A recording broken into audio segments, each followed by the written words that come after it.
musim depan kayaknya bakal jadi musimnya dimana Chelsea bakal menarik banget untuk ditonton karena kita udah kedatangan manajer baru Xabi Alonso dan dia sendiri juga udah nunjukin kayak gimana dia mau main di Chelsea. Dan kemarin gue abis nonton Chelsea ketika menghadapi Juventus dan menghadapi AC Milan, dan gue sangat menyukai hasilnya walaupun ada beberapa bagian yang kurang menarik, tapi overall gue melihat ada masa depan yang cerah di mana Chelsea itu walau kalau lawan Juventus tapi dia menunjukkan sesuatu yang menarik di sana.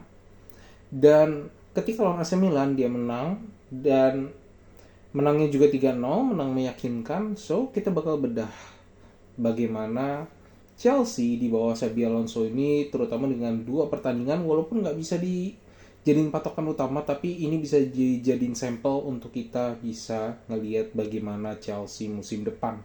Chelsea ini menjalankan uji coba kedua dan ketiga ini bersama Xabi Alonso melawan Juventus dan AC Milan.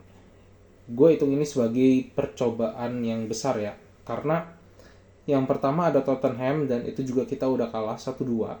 Kemudian Juve kemarin kita kalahnya juga 0-1, dan AC Milan kita akhirnya menang 0-3 di Gelora Bung Karno kemarin. Nah, yang kedua hasilnya itu adalah dimana Chelsea ini berhasil mendominasi secara overall dari kedua permainan yang telah dilakoni sama Chelsea melawan AC Milan dan Juventus. Itu hasil possessionnya itu juga sangat oke, dimana ketika lawan Juventus itu kita unggul dengan possession 57%, dan AC Milan itu 50-50. Tapi ini juga ditunjukin overall karena kita juga sebenarnya udah unggul waktu babak kedua di awal, jadi kita nggak terlalu banyak ngotot untuk ambil possession juga ketika menjelang akhir-akhir babak kedua juga, karena kita juga udah cetak gol itu bahkan di 5 menit 50-an kita udah ada 3 gol sendiri. Nah, jadi ball possessionnya 50-50, tapi still kita punya peluang yang sangat banyak. Dan kenapa ini bisa terjadi? Ini disebabkan karena Xabi Alonso ini menerapkan dua taktik yang berbeda. Yang pertama itu adalah taktik dengan formasi 4 back ketika lawan Juventus, dan formasi 3 back untuk melawan AC Milan. Dua formasi yang berbeda tapi dengan pendekatan yang sama, yaitu niat dan minat untuk menguasai bola. Hanya saja di sini keperluannya adalah untuk uji coba, tapi gue di sini juga bisa mengerti alasan kenapa dua strategi ini patut coba, dan gue akan jelaskan itu nanti. Permainan dengan jarak antar pemain yang rapat namun dinamis. Nah, ini juga yang diterapkan sama Xabi Alonso yang merupakan standar utama dari skema permainan dia, yaitu jarak antar pemain yang cukup rapat, dan setiap kali dia membangun sebuah pola, dia akan membentuk 5-6 orang. Jadi contohnya kayak kotak di tengah satu orang jadi 5, dan juga seperti pentagon itu dengan satu orang di tengah. Nah, gue akan kasih lihat gambarnya nanti. Pergantian antar pemain itu membuat pemain itu punya serangan yang lebih fluid. Chelsea itu punya serangan yang benar-benar fluid banget dalam dua permainan kemarin, dimana terutama di sini adalah combo Cuenda dan Palestra. Ini termasuk pemain yang jadi debutan tapi kayak udah main lama bertahun-tahun. Itu rasanya kayak langsung nyetel dengan permainannya Xabi Alonso. Itu benar-benar sesuatu yang luar biasa gitu kan. Dan dari sini kita udah bisa lihat gitu dengan dua permainan kemarin itu bagaimana Xabi Alonso itu mampu mendeliver apa yang dia inginkan itu masuk dalam ke otak para pemain, dan pemain itu bisa mengeksekusi dengan baik. Terutama Palestra, untuk gua Palestra itu adalah pembelian yang bagus karena kenapa? Kita kan baru kehilangan Kukurea kemarin, dan kita udah dapat penggantinya masih muda tapi punya visi yang oke juga. Gaya mainnya juga mirip-mirip kayak Korea, di mana dia bisa bermain sebagai inverted fullback dan kemarin banyak tusukan yang dia lakukan. Nah, tapi untuk mengcover tusukan-tusukannya dia dan supaya Alonso bisa memanfaatkan Palestra secara maksimal, dia juga melakukan beberapa penyesuaian terhadap pemain-pemain yang ada supaya covernya itu oke. Nah, ngomongin covering, gue mungkin akan bikin satu episode berbeda soal Palestra, dan khususnya gue mungkin bakal bikin satu episode khusus tentang Rizky Ridho karena gaya bermainnya dia ini cukup menarik untuk gue. Dan yang terakhir, seperti yang gue bilang tadi, pemain Chelsea overall tuh nyetel dengan permainan dari Xabi Alonso.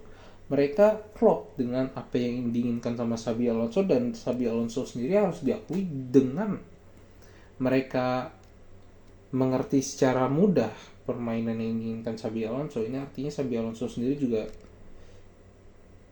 berhasil ataupun juga memang memiliki kemampuan untuk menyampaikan apa yang diinginkan itu secara baik, karena jarang pelatih itu bisa punya kemampuan untuk mendeliver apa yang diinginkan itu secara baik dan mudah gitu kan. Bahkan kadang-kadang juga kita bisa menemukan kalau pelatih itu butuh banyak waktu untuk supaya murid-muridnya atau para pemainnya itu bisa mendeliver apa yang diinginkan sama pelatih. Nah, ini gambar yang tadi. Alonso's possession snacks sebagian kecil dari pattern-pattern yang jadi pakemnya Xabi Alonso untuk pemainnya terakan. Dan ini, kalau kalian lihat pertandingannya AC Milan maupun lawan Juve, mereka itu selalu buat pattern-pattern seperti ini, 5-6 orang. Jadi, ketika mereka direbut bolanya, itu langsung mereka bisa rebut kembali gitu kan. Dan ini juga menyebabkan pemain-pemain Chelsea itu seringkali dalam jumlah yang lebih unggul.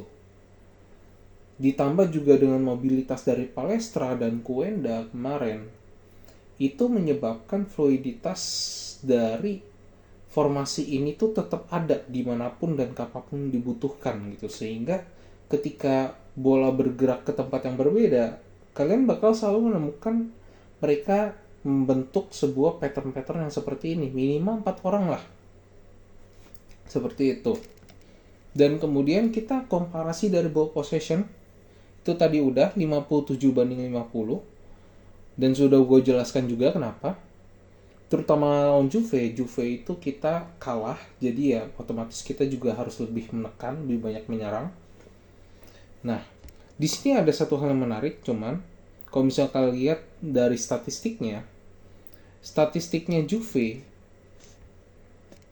ketika kita lawan Juve, itu kita total shots hanya 9. Dan total shots on target, touches in opposition box, itu ada 22 padahal. Ini touches yang banyak sekali.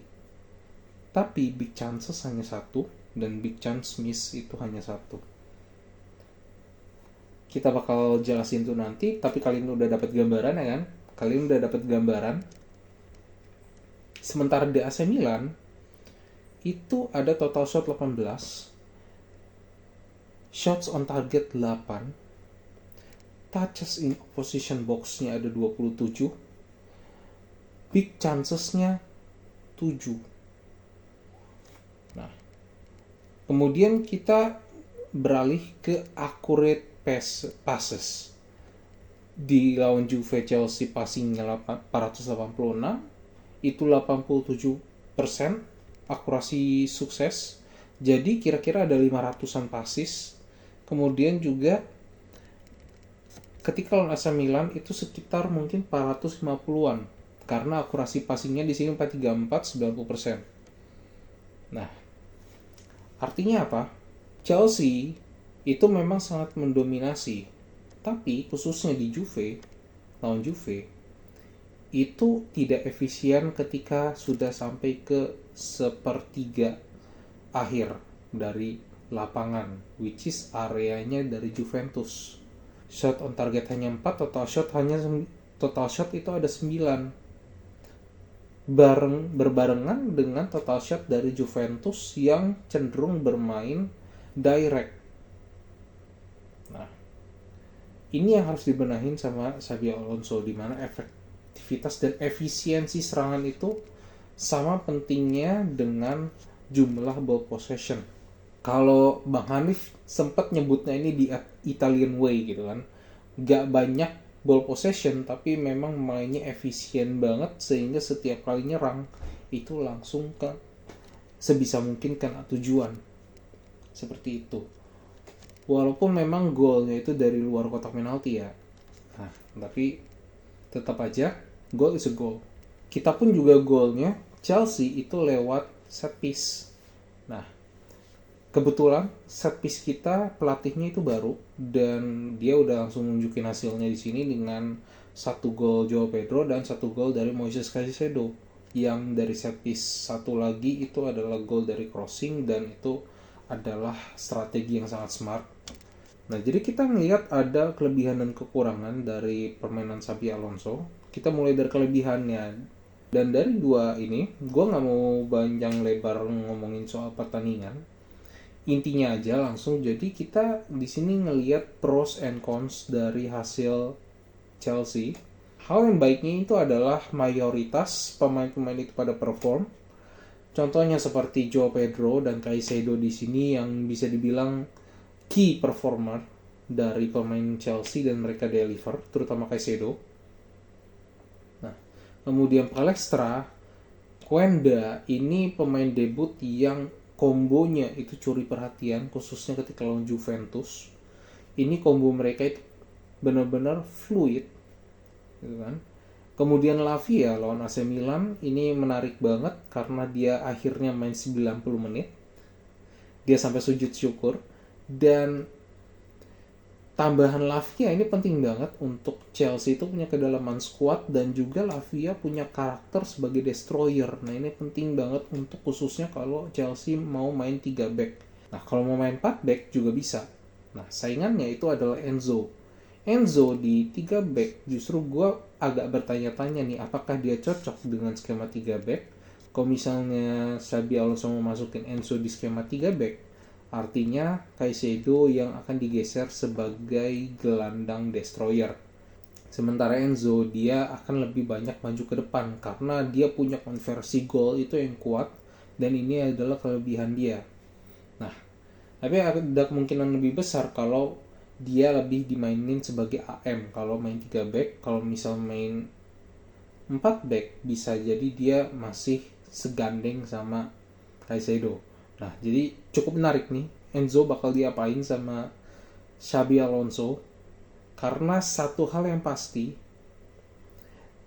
Chelsea itu goal scorer utamanya itu ada 2. Yang benar-benar gue yakin bisa secara konsisten ngasilin gol-gol yang paling banyak. Kan ada 2. Yang pertama itu adalah Joao Pedro, yang kedua adalah Enzo Fernandez. Cole Palmer belakangan ini agak menurun. Semoga dia bisa menemukan balik performanya nanti. Ada satu pemain juga yang mencuri perhatian gue adalah Nicholas Jackson.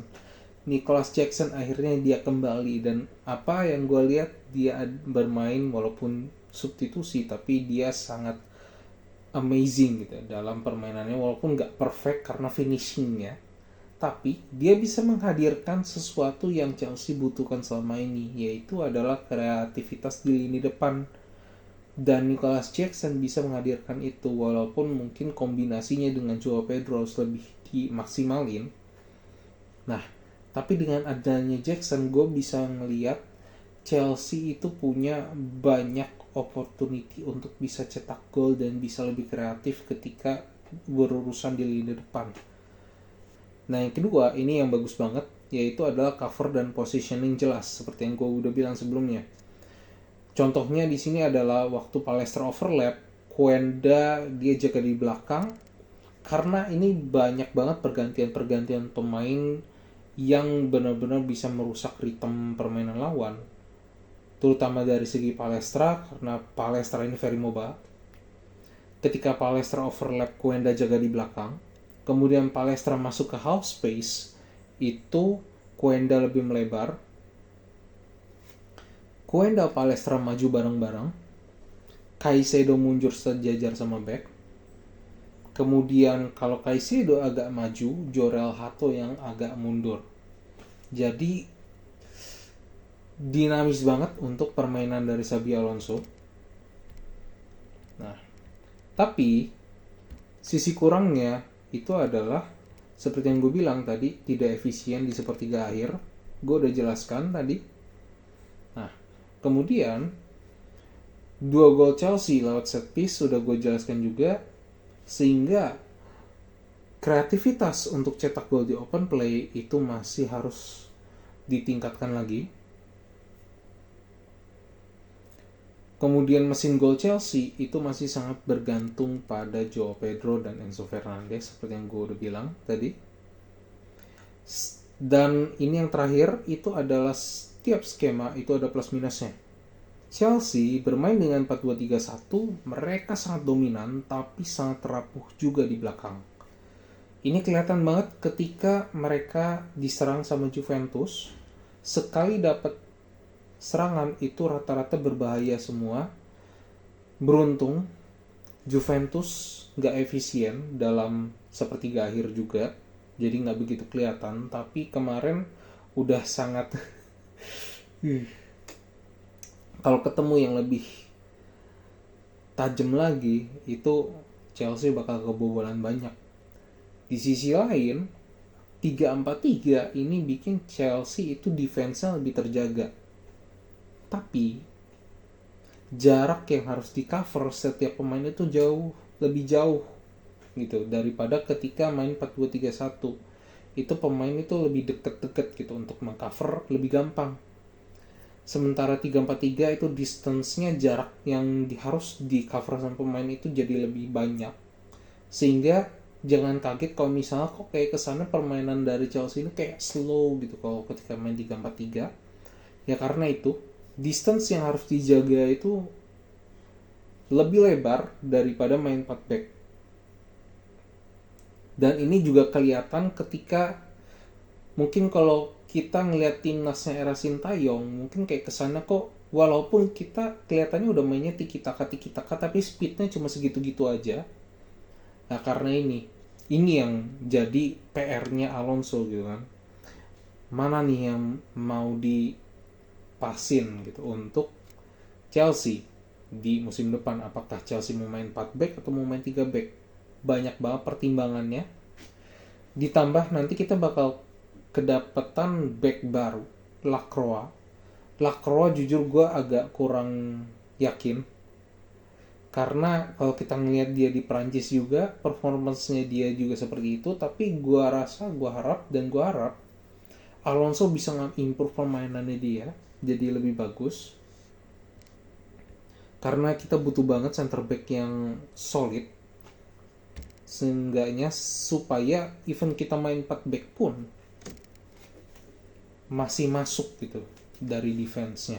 Dan pada akhirnya ini kesimpulannya untuk dari segi Chelsea bukan lebih ke taktis sebenarnya, karena taktis kita udah ngelihat Xabi Alonso itu is very good at tactics, tapi lebih ke individu pemain bisa ngedeliver itu apa enggak, itu yang pertama. Dan terutama di depan dan di lini belakang apakah bisa lebih efisien apa enggak. Karena terbukti taktik udah berjalan dengan bagus, sisanya tinggal kualitas individunya yang untuk mengeksekusi defense well dan jadi gol dan menang itu. Jadi kita bakal lihat aja nanti apakah Chelsea bisa mendeliver untuk permainan yang diinginkan sama Xabi Alonso. Dan pastinya kita semua juga bakal pengen banget ngelihat Chelsea itu bisa berjuang di papan atas. Apakah Chelsea bisa juara? Mungkin, tapi peluangnya sangat kecil. Lebih possible dan lebih realistis untuk melihat Chelsea itu bisa bermain di 4 besar. Walaupun saingannya sekarang akan jadi berat. Karena apa? Tottenham bakal improve. Dan pastinya di Big Six ini juga mereka akan ngotot-ngototan. Plus dua tim yaitu Newcastle. Walaupun Newcastle juga sebenarnya kehilangan Sandro Tonali itu sangat berpengaruh ya, dia pindah ke Tottenham, itu impactnya bakal gede. Aston Villa juga impactnya bakal gede banget, kehilangan Tielemans. Big Six ini bakal jadi pertandingan yang seru di musim depan, terutama untuk perang DM. Oke, kita bakal lihat jadi gimana Liga Inggris musim depan. So, itu aja untuk video kali ini. Thank you for watching dan have a good day buat kalian semua. See you on the next video.